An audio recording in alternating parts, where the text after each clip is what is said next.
Como subtema, eu escolhi o subtema completando o que restam das aflições de Cristo, no entendimento de que para chegarmos a esse pleno conhecimento, ou até essa estatura, essa maturidade, de poder dizer que nada mais importa a não ser a presença de Cristo e a sua obra, para chegar até lá, passamos por alguns sofrimentos, até porque a nossa natureza é pecaminosa, não é verdade? Então, como temos natureza pecaminosa, precisamos sofrer por amor a Cristo para que possamos ser moldados e também para que a obra de Cristo seja feita, até porque esse mundo não quer que a obra de Cristo seja feita. Então, como estamos numa caminhada de contramão, é natural que soframos em alguma medida, cada um de nós em medida diferente. E então, assim, nesse sofrimento e nesse completar o que restam das aflições de Cristo, nós vamos galgando essa maturidade até que possamos dizer que nada mais importa a não ser Cristo e a sua obra. Eu gostaria de convidar os irmãos a colocar-se de pé para lermos o texto base desta manhã.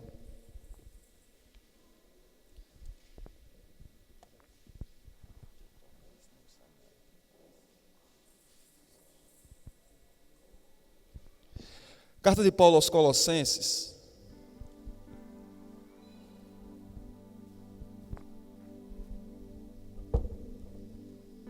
capítulo 1.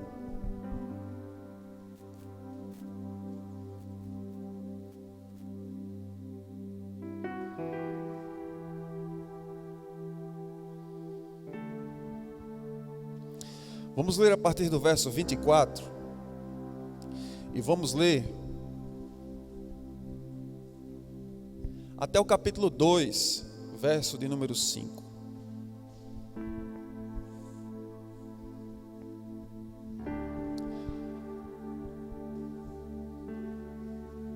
Diz assim a palavra de Deus: Agora me alegro em meus sofrimentos por vocês, e completo no meu corpo o que resta das aflições de Cristo, em favor do seu corpo, que é a igreja. Dela me tornei ministro, de acordo com a responsabilidade por Deus a mim atribuída, e apresentar-lhes plenamente a palavra de Deus. O mistério que esteve oculto durante épocas e gerações, mas que agora foi manifestado a seus santos. A ele quis Deus dar a conhecer entre os gentios a gloriosa riqueza desse mistério, que é Cristo em vocês, a esperança da glória. Nós o proclamamos, advertindo e ensinando a cada um com toda a sabedoria, para que apresentemos todo homem perfeito em Cristo. Para isso, eu me esforço, lutando conforme a sua força que atua poderosamente em mim. Quero que vocês saibam o quanto estou lutando por vocês, pelos que estão em Laodiceia e por todos os que ainda não me conhecem pessoalmente. Esforço-me para que eles sejam fortalecidos em seu coração, estejam unidos em amor e alcancem toda a riqueza do pleno entendimento, a fim de conhecerem plenamente o mistério de Deus, a saber, Cristo. Nele estão escondidos todos os tesouros da sabedoria e do conhecimento. Eu lhes digo isso para que ninguém os engane com argumentos que só parecem convincentes. Porque embora esteja fisicamente longe de vocês, em espírito estou presente, e me alegro em ver como estão vivendo em ordem e como está firme a fé que vocês têm em Cristo Jesus. Deus amado, Deus poderoso, de minha parte preciso demais do Senhor nesta manhã para comunicar a Tua palavra de forma poderosa. Eu poderia comunicá-la de forma intelectual apenas ou de forma teórica, mas de nada valeria, não haveria transformação.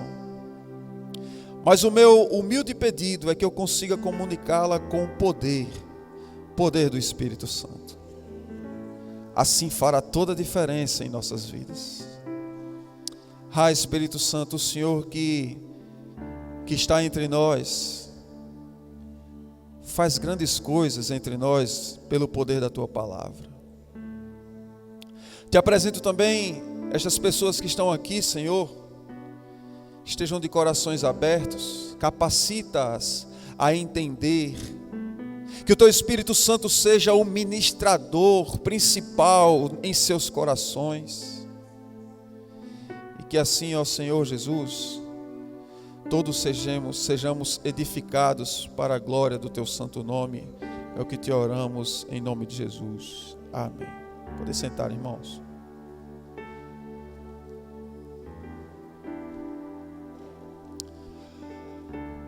Alguns conhecem, outros não, mas um homem chamado Adoniram Judson, ele viajou para um lugar chamado Birmânia e passou ao todo ali cerca de 18 anos, e foi para tornar o nome do nosso Cristo conhecido, que ele esteve ali naquele lugar. E quando chegou lá, ele aprendeu um pouco o birmanês, e ele escreveu um folheto que era intitulado assim: Quem é Jesus? E era um folheto muito simples, onde ele respondia com alguns versos bíblicos a esta pergunta. E ele começou a distribuir ao povo, em sua própria língua, a fazer uma panfletagem ali naquele lugar, mas o povo não quis dar ouvidos. Pelo menos na leitura dele, aquilo não havia adiantado nada. E naquele lugar, tentando pregar o Evangelho e insistindo em levar a palavra de Deus, Adoniram Judson, ele sofreu muito naquele lugar. Ele tinha uma esposa e a sua esposa faleceu. Ele também perdeu 2 dos seus filhos ali naquele país. Ele foi preso diversas vezes. Nessas prisões ele era bastante torturado de maneira prolongada por vários dias. Não era uma tortura de um dia só. Tudo isso pelo amor de tornar Cristo conhecido. Ele foi pendurado de cabeça para baixo para que os vermes viessem comer o seu rosto. Aquele homem, ele foi colocado, foi posto para andar sobre brasas várias vezes, até perder a sola dos seus pés. E depois de estar ali durante 10 anos pregando a palavra de Deus, ele fala em sua biografia que vivia uma angústia continuada. Não tínhamos ainda a expressão para isto, chamada depressão. E era uma angústia que era muito grande no seu coração, e ele sofria de maneira agonizante. Até que 10 pessoas se converteram ali naquele lugar. Depois de 10 anos pregando a palavra de Deus. Mas ele estava tão triste e tão desacreditado, que ele recebe uma carta dos seus amigos dizendo: olha que alegria, 10 pessoas se converteram, que coisa maravilhosa. E ele responde e escreve de volta aos seus amigos: mas não se animem muito, eu acho que eles não são crentes de verdade. Tamanho era o sofrimento daquele homem ali naquele lugar, meus amados irmãos. E 12 anos tentando traduzir a Escritura, certo dia, chegaram em sua casa e atearam fogo em todo o seu trabalho. 12 anos de tradução bíblica para o birmanês foi queimado e foi lançado fora. Até que um dia chegou um homem do interior da Birmânia e disse: olha, nós ouvimos, Adoniram, que você fala sobre Jesus. E eu quero dizer para você que eu e minha família, nós somos cristãos e nós queremos aprender mais sobre esse Jesus. Você poderia vir conosco? E Adoniram Judson ficou muito curioso com aquilo. Quem será? Quem é esse outro missionário? Talvez um de nós disséssemos: quem é esse outro doido que está por aqui pregando o Evangelho? e ele ficou curioso em saber quem seria, e ele foi com o homem até o interior. Chegando lá, encontrou mais de 30 pessoas que criam no Senhor Jesus Cristo. E ele disse: como é que vocês chegaram a acreditar em Cristo Jesus? Quem foi que pregou o evangelho para vocês? E aquele senhor disse: olha, nós encontramos aqui em uma das gavetas de um dos nossos tios um panfleto que dizia quem é Jesus, e nós lemos esse panfleto e não estava até nem muito bem escrito, mas eu quero dizer que nós lemos e acreditamos, e toda a nossa família se converteu a Cristo, e fomos lhe buscar para conhecer mais a esse Jesus, porque é só isso que temos. E então ele se alegra, ele volta a estudar a Escritura, e aquele homem que havia perdido 12 anos de tradução bíblica, voltou a traduzir as Escrituras com alegria e pregar o Evangelho, e dali surgiram muitos crentes para a glória de Deus. E ele chegou ao entendimento de que nada mais importa do que nós termos esse Cristo, nós trabalharmos para Ele e nós podermos estar com Ele. E o apóstolo Paulo, quando escreve esta carta aos crentes de Colossos, ele se alegra muito e ele fica muito feliz. E o que ele quer é exatamente isso. Em primeiro lugar, olhe comigo para o verso de número 25. O que ele quer é exatamente apresentar plenamente a palavra de Deus. E aí, nós podemos nos perguntar: como é que se completam as aflições de Cristo? Bem, primeiro é apresentando toda a palavra de Deus aos homens. O verso 25 diz assim: dela me tornei ministro, de acordo com a responsabilidade por Deus a mim atribuída, de apresentar-lhes plenamente a palavra de Deus. E o apóstolo Paulo inicia o verso 24 dizendo: agora me alegro, que irmãos? Em meus sofrimentos por vocês. Ele se alegra quando sofre para apresentar toda a palavra de Deus aos homens, porque se nós apresentarmos aos homens o que por aí muitos dizem que é palavra de Deus, mas ficam escolhendo, alguns pregadores escolhem só a parte da prosperidade para apresentar aos homens, e assim eles não vão ter muita oposição. Outros vão escolher apenas as coisas boas, apenas a parte em que Deus perdoa, mas nunca a parte que Deus julga. Então, quando você não apresenta todo o evangelho, você não tem oposição. Mas o apóstolo Paulo pregava toda a palavra de Deus, plenamente o evangelho, e isso gera oposição, gera sofrimento. Mas eu quero dizer para você que o apóstolo Paulo está dizendo que se alegra nesses sofrimentos. Mas isso não é porque ele é masoquista, meus amados irmãos. É porque ele entendia da seguinte forma: se é por causa do anúncio da palavra do Salvador, se é para cumprir a missão, então eu me alegro nesses sofrimentos.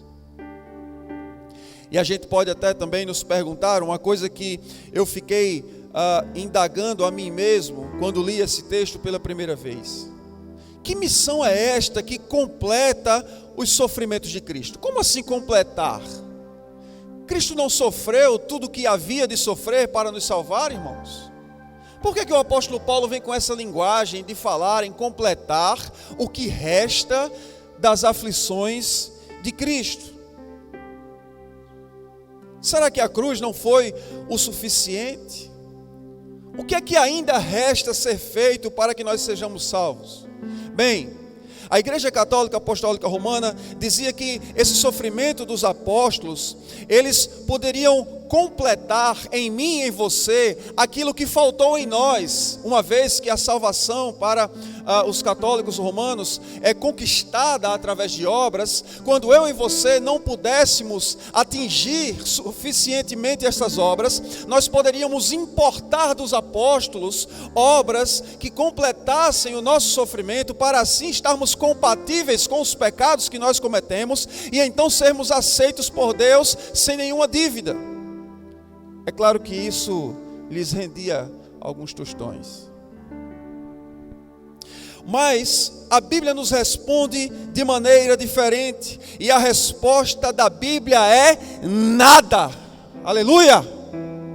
Absolutamente nada precisa ser feito para que nós sejamos salvos. Nada precisa ser feito para que a obra vicária de Cristo seja completa, nada mais. A Bíblia diz que a escrita de dívida foi cancelada na cruz. Diz que tudo está pago. Tetelestai significa está pago até o fim. Se é o financiamento de 30 anos de uma casa, Jesus pagou todo o financiamento. Chegou ao fim toda a longa dívida que nós tínhamos. Se você cometeu milhares de pecados, em Cristo a conta está paga. Louvado seja Deus. Nada mais falta no sofrimento vicário de Cristo. Nada, ninguém poderia completá-lo se Jesus tivesse se omitido, se Jesus tivesse deixado de sofrer um pouco que fosse, nós não teríamos sido salvos, a obra estaria incompleta. Mas a questão, meus amados irmãos, preste bem atenção, o que o apóstolo Paulo está querendo dizer, não é que falta sofrimento em Cristo para nos salvar, é porque o sofrimento de Cristo foi para a nossa justificação, e eles foram suficientes. Já o meu e o seu sofrimento é para propagação, proclamação do Evangelho. Nisto ainda resta, porque o Senhor Jesus Cristo, Ele disse isso. Então nós precisamos pregar o Evangelho até que Ele venha. E sim, nisto ainda falta sofrimento. Até que Cristo venha, os seus servos estarão completando o sofrimento de Cristo para a propagação do Evangelho de Deus aqui na terra. Nós não acrescentamos aos sofrimentos de Cristo nenhum valor, mas nós estendemos àqueles que desejam conhecê-lo. Nós estendemos isso. Então, meus amados irmãos, é isso que o apóstolo Paulo quer dizer quando ele diz: me alegro, porque é alegrador parecer-se com Cristo em seus sofrimentos. É alegrador saber que mesmo que eu esteja sofrendo, nada mais importa. Que coisa maravilhosa. Mas, então é isso que acontece. Já que o próprio Cristo não está presente, porque essas flechas são direcionadas a Jesus, mas como Ele não está presente fisicamente, ela acerta os seus seguidores. As flechas são endereçadas para matar Jesus, mas como Ele não está presente, ela acerta a mim, ela acerta a você, e nós sofremos por Cristo. Isso acontece, como eu disse, quando levamos a palavra de Deus aos perdidos. Então Paulo se torna ministro de Cristo, aconteça o que acontecer, desse mistério que antes estava oculto, mas em Cristo agora foi revelado, esse mistério que ele expressa com a frase: Cristo em vós, a esperança da glória. Por que, irmãos, ele diz isso? Por que ele fala essa célebre frase? Porque não importavam os riscos. Jesus já havia avisado isso. E Jesus disse: se chamaram o dono da casa de Beelzebu, quanto mais a vocês. Se lançaram uma flecha de calúnia, chamando o nosso mestre de Beelzebu, quanto mais vão dizer de nós, irmãos? O que é que vão dizer de nós? Foi Jesus quem disse: vocês serão odiados por todos, por causa do meu nome. Se o mundo os odiar, saibam que antes odiou a mim. Sabe por quê? Porque eles não conhecem ao Pai que me enviou. O apóstolo Paulo entendeu bem isso, porque quando ele escreve a segunda carta aos Coríntios, capítulo 1, verso 5, ele diz: levando sempre no corpo a morte de Jesus. Ainda nesta mesma carta, no capítulo 4, verso 10, ele diz: trago no meu corpo as marcas de Jesus. Aliás, Gálatas 6,17. Ele, em 2 Coríntios 1,5, disse assim: as aflições de Cristo transbordam até nós. Irmãos, tudo isto acontece Porque a esperança dos crentes é Cristo neles. Se a nossa esperança for somente nesta terra, que é que está escrito? Seremos os mais miseráveis de todos os homens. Nada mais importa. Só importa uma coisa. Só importa aquele que foi justificado no Espírito, visto pelos anjos, pregado entre as nações, crido no mundo e recebido na glória. Somente ele importa. A Bíblia diz que se o Espírito que habitou em Jesus Cristo também habita em nós, o Espírito que ressuscitou Jesus dos mortos também nos ressuscitará. Por isso, Cristo em nós é a esperança da glória. Eu sei que temos muitas esperanças, e você sabe, cada um aqui tem esperanças relacionadas a alguma conquista ou alguma coisa nesta época. E parece que nos desesperamos quando essa esperança terrena falha. Mas, meus amados irmãos, eu quero dizer a vocês que precisamos crescer nesse conhecimento, nesse entendimento, até que nada mais importe. Ainda que você sim tenha que continuar trabalhando, ainda que sim você não tenha uma casa e deseja ter uma casa própria, bem, ela vai ser própria por alguns anos, depois você vai passar a eternidade em outro lugar. Então não importa tanto assim. Pode ser importante? Pode. Mas é por pouco tempo, porque se você viver 70 anos, 80 anos, isso é nada perto da eternidade. Então Cristo em nós é que é a esperança da glória. Então o apóstolo Paulo, em primeiro lugar, ele completa as aflições de Cristo, apresentando todo o evangelho, apresentando a palavra de Deus. E em segundo lugar, olhe comigo para o verso de número 28. Em segundo lugar, ele completa as aflições de Cristo, apresentando todo homem perfeito a Deus. Uma vez que ele prega o evangelho, pessoas se convertem. Agora ele vai trabalhar na santificação dessas pessoas para apresentá-las a Cristo. E no verso 28 ele diz: nós proclamamos, advertindo e ensinando a cada um com toda sabedoria. E aqui vem o propósito: para que apresentemos todo homem perfeito em Cristo. O apóstolo Paulo está disposto a dar tudo de si para aperfeiçoar as almas e apresentá-las a Jesus naquele dia de prestação de conta dos talentos.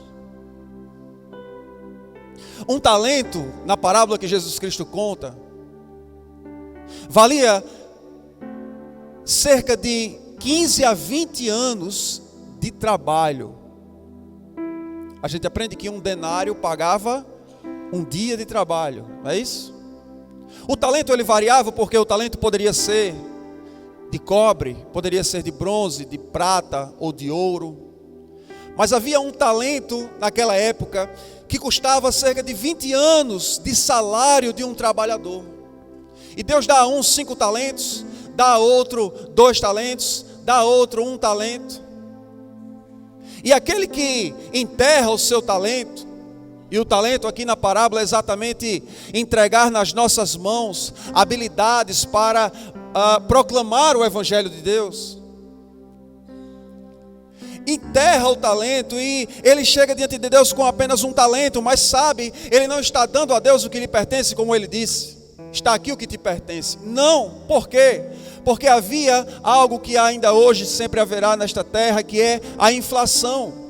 Quando ele enterra o talento e ele entrega, o seu senhor na parábola diz assim: por que você não deu pelo menos aos banqueiros, para que ele tivesse pelo menos juros, para que tivesse apenas pelo menos uma correção monetária? Assim você me daria o que eu te dei lá atrás. Mas agora o que você está me dando é menos do que eu lhe dei. Agora não vale mais a mesma coisa. Você está dando prejuízo no reino. E Jesus diz: servo mau e negligente. Façam o seguinte: no último verso, Jesus Cristo aplica a parábola em apenas um versículo, dizendo isso: servo mau e negligente.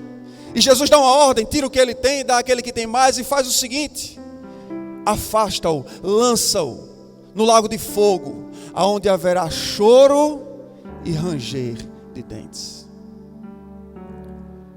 Então, meus amados irmãos, é melhor sofrer por Cristo do que sofrer por toda a eternidade.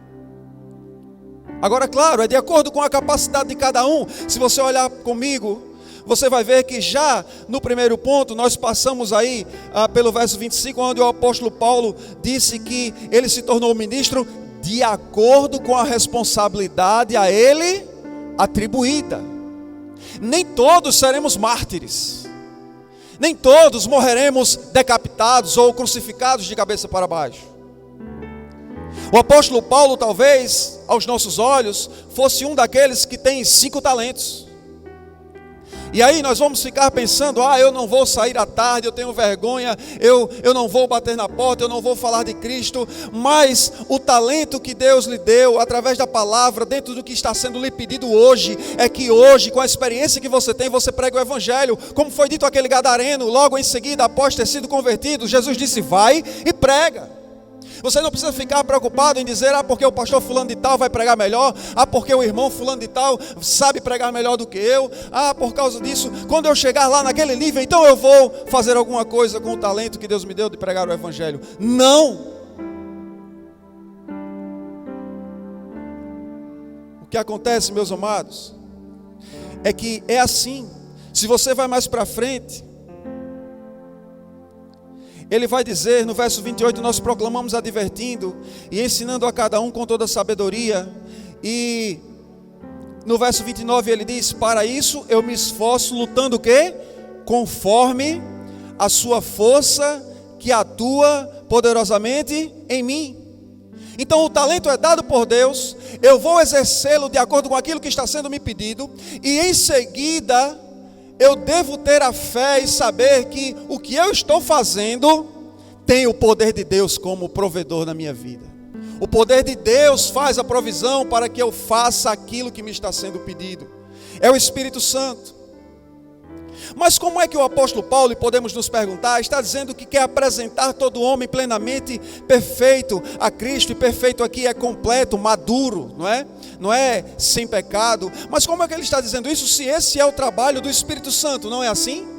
O Espírito Santo não é o trabalho dele, mas o Espírito Santo faz o trabalho de santificação nas nossas vidas através da sua própria igreja, através de nós mesmos. É um cuidando do outro, é exortando uns aos outros, é confessando o pecado uns aos outros, para que sareis, diz a Escritura. Logo, meus amados irmãos, é nesse trabalho mútuo que o Espírito Santo opera. O apóstolo Paulo entendia isso, por isso que ele entende que é sua responsabilidade esforçar-se para que os irmãos permanecessem firmes em Cristo Jesus.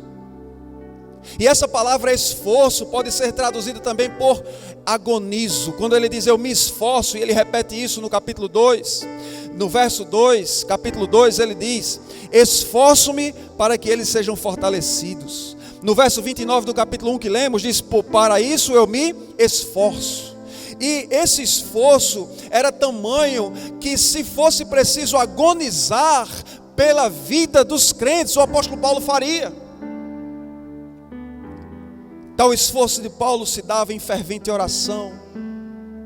Tal esforço de Paulo se dava ouvindo a voz de Deus para ajudar os seus irmãos, planejando cuidadosamente as suas missões, escrevendo cartas. Até na prisão ele poderia ficar lá em depressão e deixar tudo para lá e dizer, enquanto eu estive solto eu fiz tudo o que eu deveria fazer, agora preso Deus usará outras pessoas. Não, mesmo preso, o apóstolo Paulo escreve cartas para exortação e santificação da igreja de Cristo, aleluia. O apóstolo Paulo afrontava Satanás, o apóstolo Paulo proclamava o evangelho em tempo e fora de tempo, o apóstolo Paulo dava testemunho pessoal da sua vida cristã, ele vivia essa vida exemplar, mesmo em meio a grandes pressões e aflições da sua vida.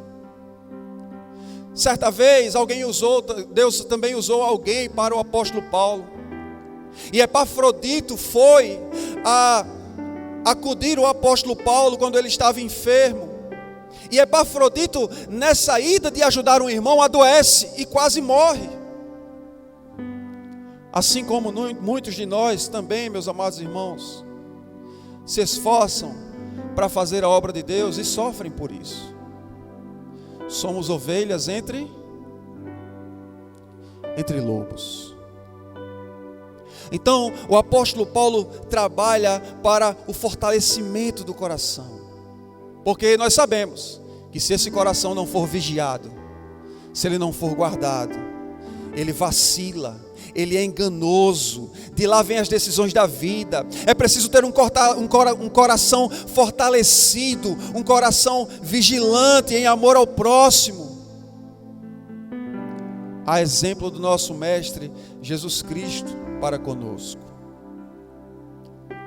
A Bíblia nos ensina, meus amados irmãos, como Cristo nos amou, amemos também o nosso próximo. Como Cristo nos acolheu, acolhamos também o nosso próximo. Como Ele se humilhou, sejamos humildes, porque ser humilde não é ser pobre, ser humilde é humilhar-se a si mesmo, é humilhação própria. Então, como Ele se humilhou, sejamos humildes. Assim como Ele nos perdoou, perdoemos igual. Porque assim nós seremos aperfeiçoados no conhecimento desse mistério, Cristo Jesus. William Hendrickson diz que quando toda a culpa tiver sido imputada a Cristo e toda a imundície tiver sido limpa pelo Espírito, a igreja certamente será perfeita, aleluia, e será assim apresentada a Deus no dia da consumação de todas as coisas. Porque esses sofrimentos vão nos ajudar a mudar quem nós somos em Cristo Jesus a cada dia.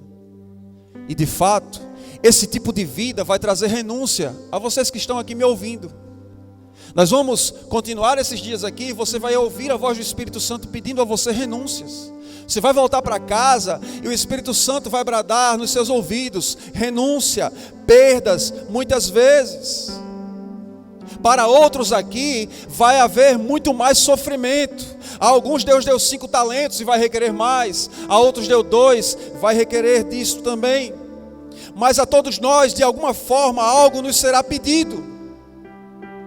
Até, irmãos, talvez a própria vida. Não sei se daqui Deus vai levar alguém para uma Birmânia da vida, ou para algum outro lugar, não sei. Eu não sei para onde Deus os levará, eu não sei para onde Deus me levará, eu não sei o que Deus vai requerer de você, eu não sei o que Deus vai requerer de mim. O apóstolo Paulo também não sabia, mas basta que estejamos atentos à sua voz, e basta que entendamos que nada mais importa a não ser obedecê-lo até a morte.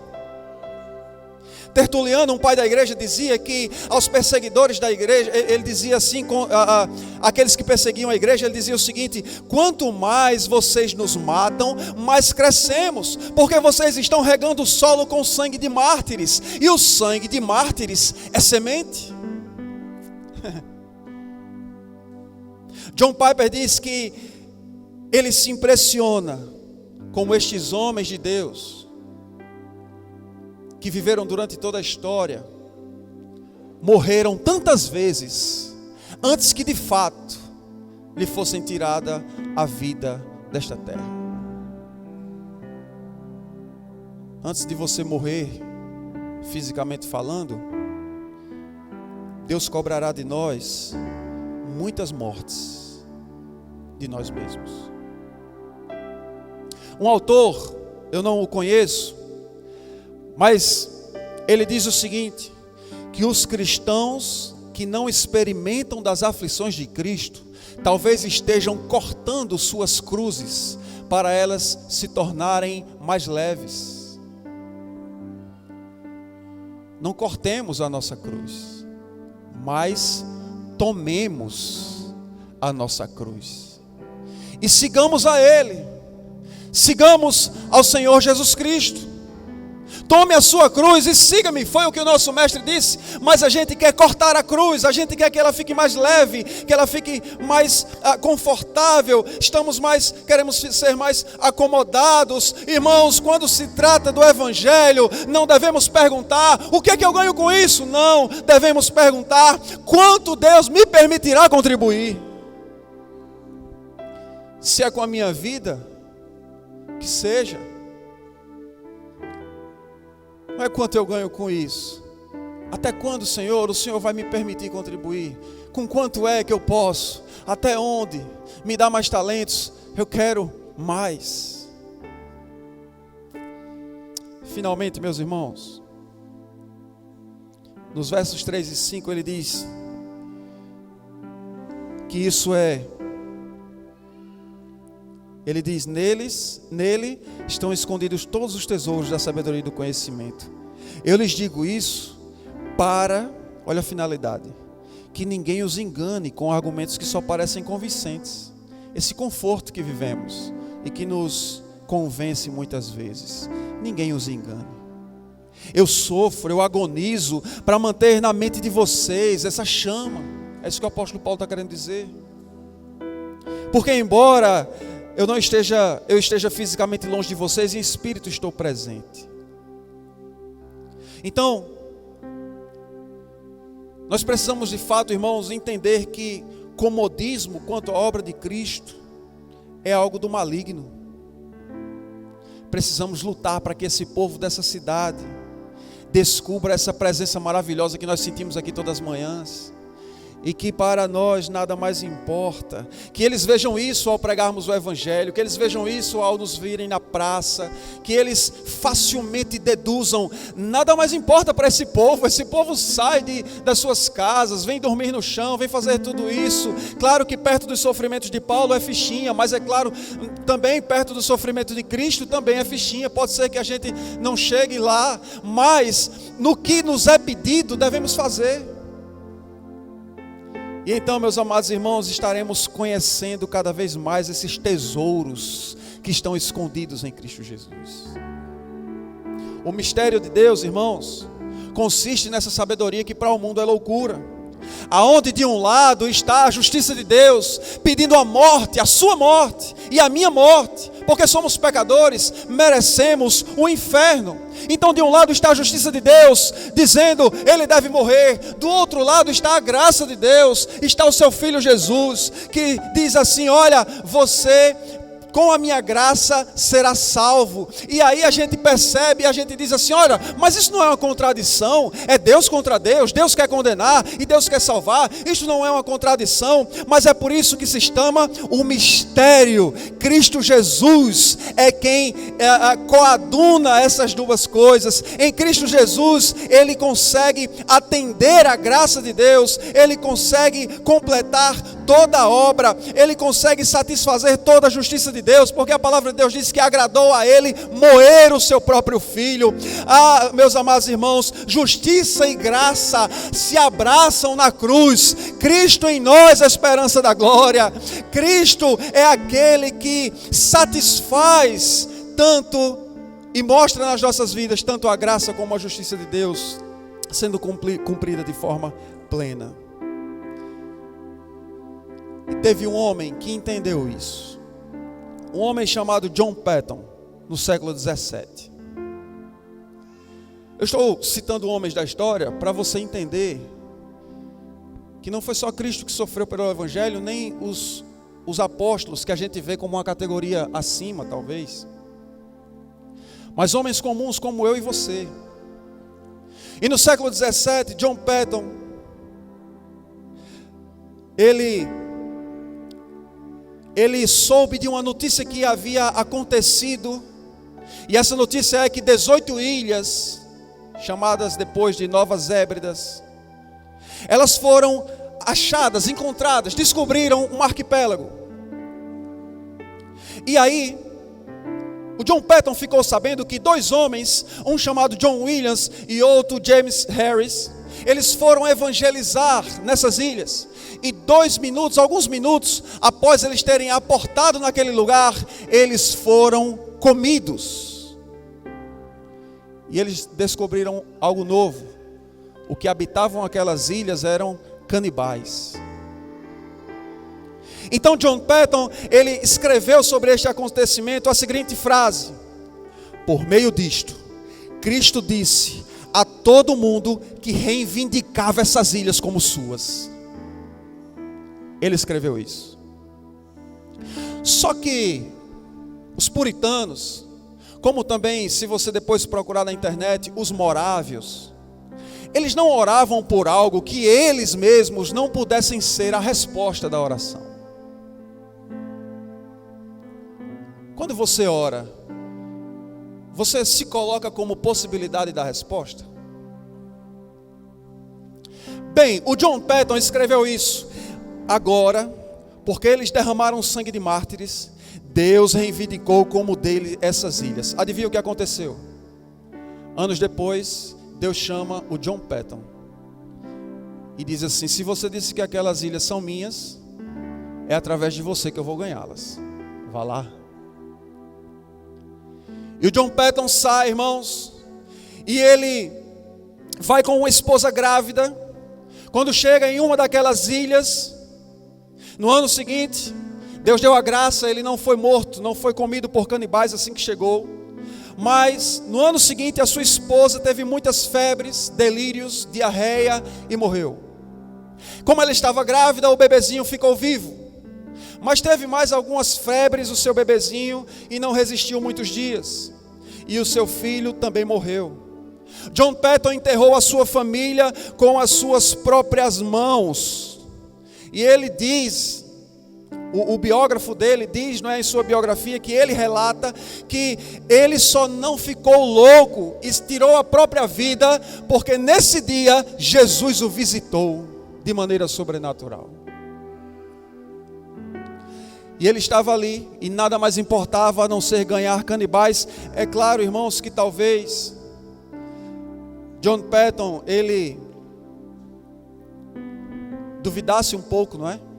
Será que Deus pode mesmo salvar canibais? Esse povo é gente mesmo. A gente às vezes acha difícil Deus salvar pessoas no nosso meio. A gente diz, fulano não tem jeito mais não, né? Imagina um homem que estava pregando para canibais. E alguém vai lá e tira John Paton daquela ilha, daquele arquipélago. E ele vai para a sua igreja, mas ele não aguentava aquele conforto, irmãos. A gente acha maravilhoso chegar na nossa igreja, cadeiras boas, ar-condicionado, som maravilhoso, um louvor bem tocado, e a gente não quer que ninguém mexa a gente dali. Senhor, faz a tua vontade na minha vida, aqui mesmo, Senhor. Ele não se conformava com aquilo. E ele casa com uma mulher chamada Margarete. E ele diz a ela, eu quero voltar às ilhas. E a mulher diz, eu vou. Tem juízo essa mulher? Ela já sabia da história que a outra tinha morrido. Mas sabe o que acontece, irmãos? Ele não resiste, porque quando Deus fala, os seus servos não resistem. E ele voltou para aquela ilha, agora com Margarete, sua nova esposa. Ele volta para aquele arquipélago. Agora ele está em outra ilha, outra daquelas ilhas, que também era habitada por canibais. E os canibais dali, eles ficaram sabendo que eles comiam a carne dos inimigos que eram derrotadas. Eles sacrificavam as viúvas, irmãos, para que elas pudessem ir servir aos seus maridos. O cara morreu, vai ficar sozinho lá? Não, vamos matar a mulher dele para ela ir servir a ele e a gente come a carne dela. Eles comiam crianças. Mas antes de ir, num dos últimos cultos, antes de chegar lá, nessas ilhas, olhe bem o que aconteceu. John Paton estava no culto, um dos últimos cultos, e os irmãos o amavam demais, e ninguém queria que ele fosse. E os irmãos ficavam, não vá não, meu irmão, fica aqui, não está tão bom aqui, fica aqui. Mas antes de chegar lá, de novo, nas Ilhas dos Canibais, na hora do culto, um irmão, diz a biografia, que ele não suportou, um senhor da igreja, um ancião. E ele se levanta, vai até John Paton, pega na gola da sua camisa e diz, os canibais, você será comido por canibais. Ao que John Paton responde, meu querido irmão Dixon, o senhor já está avançado em idade, e o seu prospecto é de logo logo falecer e ser comido por vermes. Então, se eu posso viver ou morrer para o meu Senhor, no final, não importa se eu serei comido por canibais ou por vermes. E então ele partiu e foi para aquelas ilhas. E no final dessa resposta ele diz: mas naquele dia, Senhor Dixon, o meu corpo, ele ressuscitará, assim a semelhança do seu, e a semelhança do nosso Senhor Jesus, glorificado. Aleluia. Então nada mais importa. Vamos ficar de pé.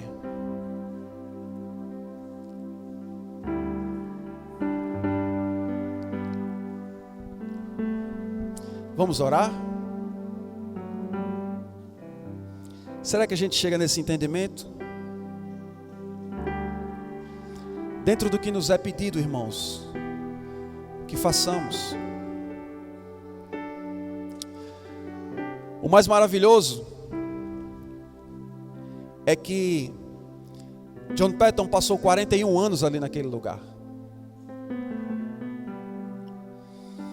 E ali os canibais começaram a se converter a Cristo. Você pode dizer glória a Deus? Isso foi verdade. Isso foi verdade. Então não importa o que é que há aqui, se Deus quiser salvar, eles vão começar a se converter a Cristo. E John Patton criou a escrita da língua que não havia escrita.